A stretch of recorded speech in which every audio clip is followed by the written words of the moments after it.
ఇది నా daily cooking routine అనమాట. వంట చేయాలంటే మాని బజ్ అవ్వాలి. వాడు పడుకోగానే ఇక సైలెంట్ మోడ్ ఆన్. కుకింగ్ కూడా సైలెంట్ మోడ్‌లోనే చేయాలనమాట.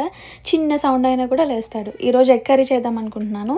ఈ ఎగ్ బాయిలర్ తీసుకొని చాలా మంచి పని చేశాను. ఎగ్ బాయిల్ చేయడం చాలా ఈజీ అయ్యింది. జస్ట్ కొద్దిగా వాటర్ పోసి ఎగ్స్ పెట్టి స్విచ్ ఆన్ చేస్తే అయిపోగానే అదే సౌండ్ వస్తుంది. ఆఫ్ చేసుకోవడమే ఈజీ పీజీ.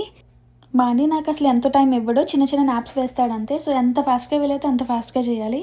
అయ్య బాబోయ్! లేచాడోయ్! ఏంటి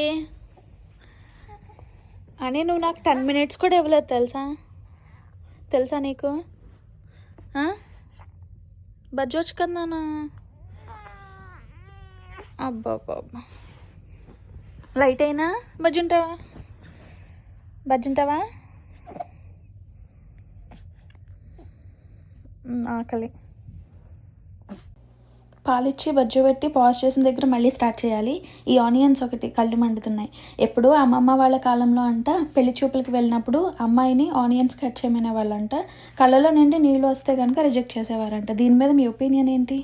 మా పుత్రుడైతే మళ్ళీ లేచాడు. సేమ్ కామ్ చేసి మళ్ళీ వంట దగ్గరికి వెళ్ళాలి. రోజు ఇంతే. బట్ ఎలా అయినా మా హస్బెండ్ బ్రేక్కి వచ్చే టైంకి వంట అంతా అయ్యేలా చూసుకుంటాను.